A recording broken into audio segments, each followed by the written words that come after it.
Hello friends, welcome to in my YouTube channel. Today we will study about class 10 science subject CG board chapter 3rd heat and temperature then lecture 9 and today's topic that heat capacity. Hello दोस्तों, आप सभी का मेरे YouTube channel में स्वागत है।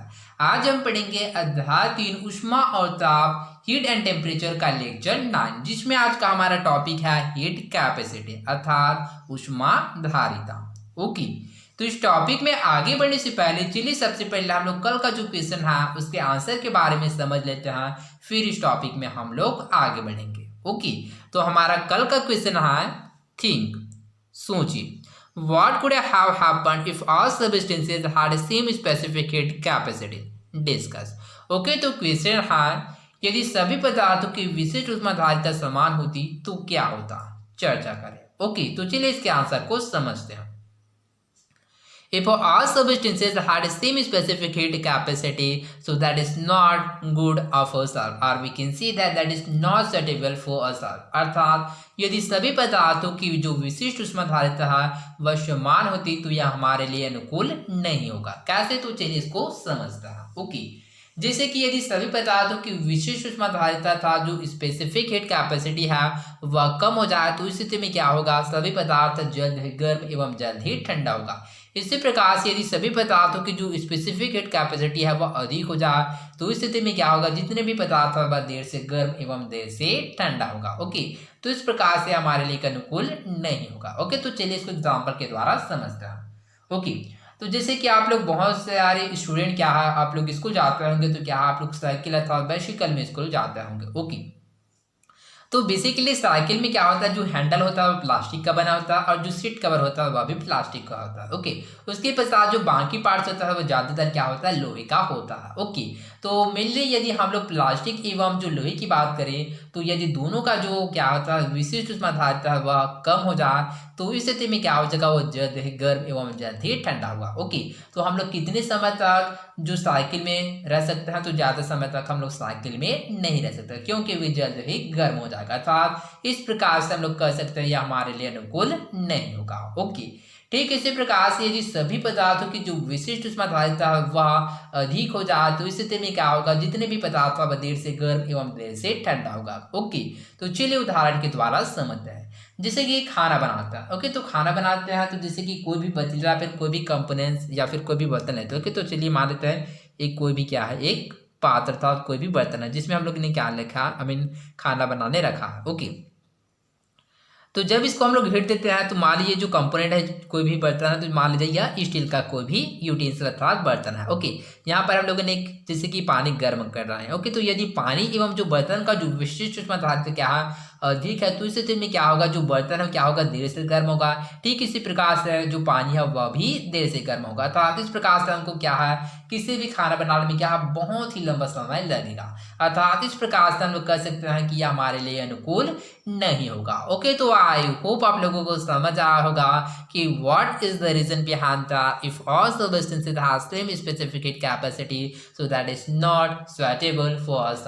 Okay, तो चलिए इसको और एक अच्छे से प्रैक्टिकल एग्जांपल के द्वारा समझने का प्रयास करता है। ओके, तो इसके लिए मैंने सैंड लिया था, रेत लिया है। ठीक इसी प्रकार से मैंने यहाँ पर वाटर अर्थात पानी लिया है। ओके, तो चलिए इसके उदाहरण के द्वारा समझने का प्रयास करता है। ओके, हम लोग जानते हैं कि जो सैंड था, जो रेत का विशिष्ट उसमें क्या होता है, वह कम होता है जिसकी वजह से वह जल्दी गर्म एवं जल्दी ठंडा होता है। ठीक इसी प्रकार से हम लोग पानी की बात करें तो पानी का जो स्पेसिफिक हीट कैपेसिटी होता है वह अधिक होता है जिसकी वजह से वह देर से गर्म एवं देर से ठंडा होता है। ओके, यदि दोनों का जो तापमान समान हो जाए तो इस स्थिति में क्या होगा, जो दोनों का विशिष्ट ऊष्मा कम हो जाएगा तो इस स्थिति में क्या होगा, दोनों देर से गर्म एवं जल्द ही गर्म एवं जल्द ही ठंडा हो जाएगा। ठीक इसी प्रकार से क्या होगा, यदि दोनों का जो विशिष्ट ऊष्माधारिता है वह अधिक हो जाए तो इस स्थिति में क्या होगा, वह देर से गर्म एवं देर से ठंडा होगा। तो आप इस प्रकार से हमारे लिए अनुकूल नहीं होगा। क्यों, क्योंकि यदि हम लोग नदी तट के किनारे जाएंगे या फिर जो नदी तट के किनारे में क्या है, यदि दोनों का जो स्पेसिफिक हीट समान हो जाए तो इस स्थिति में क्या होगा, वह जल्द ही गर्म हो जाएगा। तो गर्म होने की स्थिति में क्या होगा, वह बहुत क्या होगा, समय तक ठंडा होने में टाइम लगेगा जो कि हमारे लिए अनुकूल नहीं होगा। तो आप इस प्रकार से हम लोग कह सकता है कि यदि सभी पदार्थों की जो स्पेसिफिक हीट कैपेसिटी है वह समान हो जाए तो यह हमारे लिए अनुकूल नहीं होगा। ओके, तो आई होप आप लोगों को समझ आया होगा। तो बिना देर के चलिए बढ़ते हमारे आज के टॉपिक में। हमारा आज का टॉपिक है हीट कैपेसिटी अर्थात ऊष्माधारिता।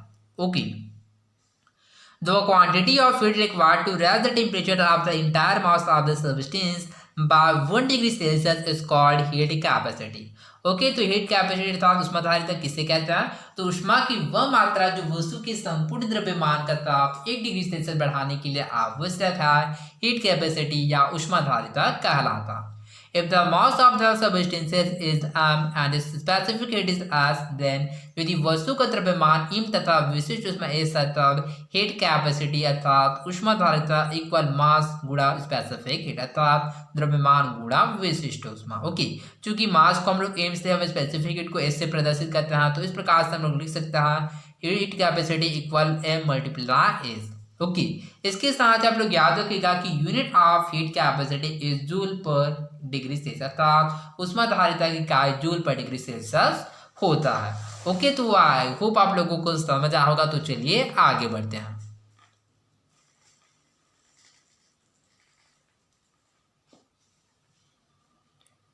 Equivalent temperature of a mixer अर्थात मिश्रण का साम्य ताप। ओके, तो चलिए समझते हैं कि मिश्रण का साम्य ताप क्या होता है। Okay, suppose you have taken water for bathing in 2 bucket. Okay, तो चलिए मान लेते हैं कि हम लोगों ने क्या है 2 बाल्टियां में नहाने के लिए पानी ले रखा है। ओके, तो चलिए यहाँ पर सबसे पहले 2 बकेट बनाते हैं। फर्स्ट बकेट हो गया। ओके, तो ये क्या है, एक बकेट है। ठीक इसी प्रकार से एक और बकेट लेते हैं। ओके, तो इस प्रकार से हम लोग कह सकते हैं कि हम लोगों ने 2 बाल्टियां क्या नहाने के लिए पानी ले रखा है। One of the buckets contains hot water and the other contains cold water। जिसमें से एक बाल्टी का पानी गर्म है और दूसरे का पानी ठंडा है। ओके, तो एक क्या है कोल्ड है और एक क्या है हॉट है, दूसरा है cold. The temperature of water in one bucket water is 80 degree Celsius and in the other is 20 degree Celsius. जिसमें से दोनों का जो पानी का तापमान है क्रमशः 80 डिग्री सेल्सियस व 20 डिग्री सेल्सियस। ओके, तो फर्स्ट बकेट का जो टेम्परेचर क्या है 80 डिग्री सेल्सियस था और सेकेंड बकेट का जो टेम्परेचर है वह 20 डिग्री सेल्सियस था। Okay, now in a third bucket add 1 litre hot water and 1 litre cold water. इसके पश्चात हम लोग क्या करते हैं, तीसरी बाल्टी लेते हैं जिसमें से 1 लीटर गर्म पानी और 1 लीटर ठंडा पानी को मिलाते हैं। ओके, तो चलिए एक तीसरा बकेट लेते हैं। ओके, तो मान लीजिए क्या है, एक तीसरा बकेट है। ओके, तो जिसमें क्या लेते हैं हम लोग गर्म अर्थात हॉट वाटर, साथ ही हम लोग कोल्ड वाटर लेते हैं। Okay, what will be the temperature of this mixer of water. पानी के इस मिश्रण का ताप क्या होगा। ओके, तो हमको बताना है कि जो थर्ड बकेट है इस मिश्रण का जो तापमान था टेम्परेचर हवा कितना होगा। ओके, तो यूजुअली हम लोग इसको कैलकुलेट करें तो जैसे 80 + 20 को ऐड कर देते हैं और 2 से डिवाइड कर देते हैं। ओके, उसके पश्चात जो आंसर होगा तो वही उसका टेम्परेचर होगा। ओके, परंतु इज द प्रैक्टिकली पॉसिबल और not for that to understand this particular of the question answer in a sequence. Okay, तो परंतु ये प्रैक्टिकली पॉसिबल है या फिर नहीं, तो इसको देखने के लिए चलिए हम लोग इसको क्या सिस्टमिक वे से सॉल्व करने का प्रयास करते हैं और देखते हैं कि इसका जो टेम्परेचर हवा कितना होगा। ओके, तो चलिए आगे बढ़ते हैं। Here the specific heat of water in both the cases in same. Okay, तो यहाँ पर दोनों स्थिति में जो पानी की विशिष्ट ऊष्मा क्या है, एक ही मात्रा है, हेंस H1 = H2 = S अर्थात H1 और H2 क्या है, S के बराबर होते हैं। इससे तत्व क्या होता है, specific heat. If the temperature of the mixture is T, then okay, तो यदि मिश्रण का ताप T मान लिया जाए तो the heat given out by hot object equal M1 × S1 × foreign temperature in temperature। अर्थात क्या करते हैं, the heat given out by hot object अर्थात गर्म वस्तु के द्वारा दिया गया ऊष्मा M1 × H1 × foreign temperature अर्थात ताप में कमी होता है equal M1 H1 T1 - T। Okay, तो यहाँ पर इस प्रकार से लिख सकते हैं M1 H1 T1 - T। Okay, तो यहाँ पर जो T1 है वो क्या हुआ था, T1 इसमें आप लोग याद रखिएगा कि T1 है इसका इनिशियल टेम्परेचर था, इसका प्रारंभिक तापमान है, एवं जो T है इसका क्या होता है, इसके तापमान में कमी है। Okay, so mass of hot water is M1 and it's initial temperature is T1 अर्थात जो गर्म पानी का जो द्रव्यमान था वह M1 था और इसका जो प्रारंभिक ताप है वह T1 है। ओके, तो इस प्रकार से क्या करता है, यह जो ऑब्जेक्ट होता है, जो गर्म पानी होता है, उसमें क्या करता है, इसमें से जो टेम्परेचर होता है, उसके तापमान, उसमें से क्या करता है, टेम्परेचर होता है वह डिक्रीज होता है, तापमान में कमी होता है। ओके, तो इस वजह से यहाँ पर T1 माइनस टी लिखा गया।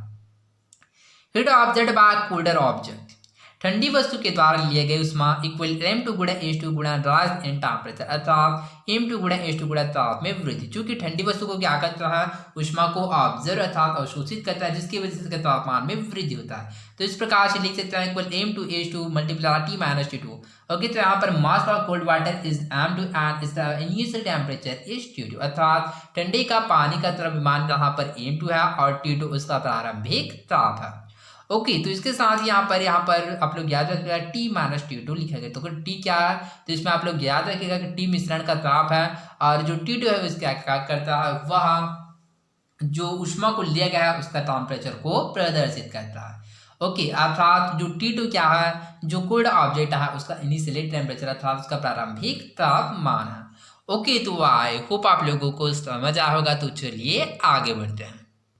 According to the law of energy conservation, heat taken by the mixer equal heat emitted by the mixer.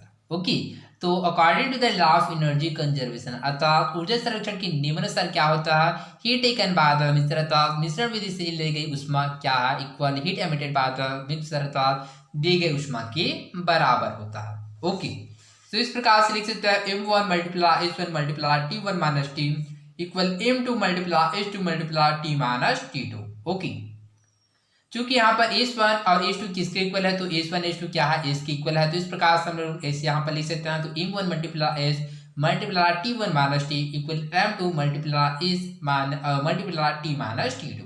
Okay, तो यहाँ पर s दोनों क्या समान है, तो s आपस में कैंसिल हो जाता है। ओके, तो इस प्रकार से लिख सकते हैं hence equivalent temperature T equal m1 t1 plus m2 t2 divided by m1 plus m2, अर्थात सामान्य ताप इक्वल क्या होगा, m1 t1 plus m2 t2 divided by m1 plus m2। Okay, तो अभी कैसे आप, तो चलिए इसको समझने का प्रयास करते हैं।